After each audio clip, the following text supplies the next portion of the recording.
कि रावण को भगवान हनुमान जी के पूंछ से क्या बैर था। वह और भी अंग भंग कर सकता था हनुमान जी के, लेकिन वह पूंछ में ही आग क्यों लगवाया। उसको केवल इस चीज से बैर था कि हनुमान जी की पूंछ बहुत बढ़ गई थी। ये पूंछ अंग नहीं, हनुमान जी की पूंछ, समाज में पूंछ, उनकी समाज में महत्व उनका बढ़ गया था। और वो महत्व केवल भगवान राम के चरणों को हृदय में धारण किए हुए हैं जो हनुमान जी, इसलिए उनकी पूंछ बढ़ी हुई है।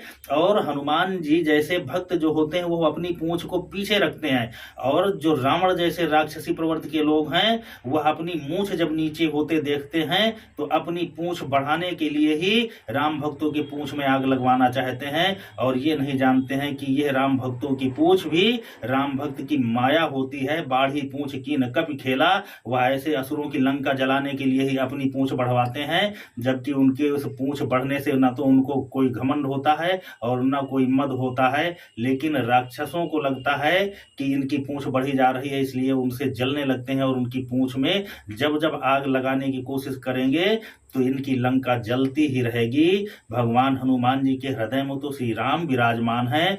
चले हरस ही अधरि रघुनाथा, वो कोई भी कार्य करने जाते हैं तो हृदय में भगवान श्री राम को धारण करके जाते हैं। माता भगवती भी वहां केवल हनुमान जी को यही एक मूल मंत्र देती हैं कि रघुपति चरण हृदय धरि तात मधुर फल खाओ।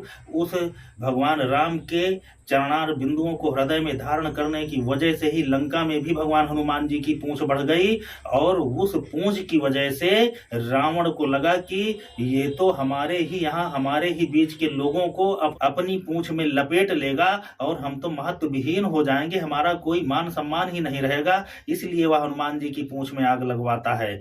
तो मित्रों, भक्त की पूंछ तो बढ़ ही जाती है, लेकिन भक्त उस पूंछ को अपने पीछे रखता है। लेकिन जो असुर होते हैं, रावण के अनुचर होते हैं, वह अपनी मूछ को आगे करने के लिए भक्तों की पूंछ के पीछे पड़ जाते हैं और उनकी पूंछ पे जब जब आग लगाएंगे तो अपनी लंका ही जलवाएंगे।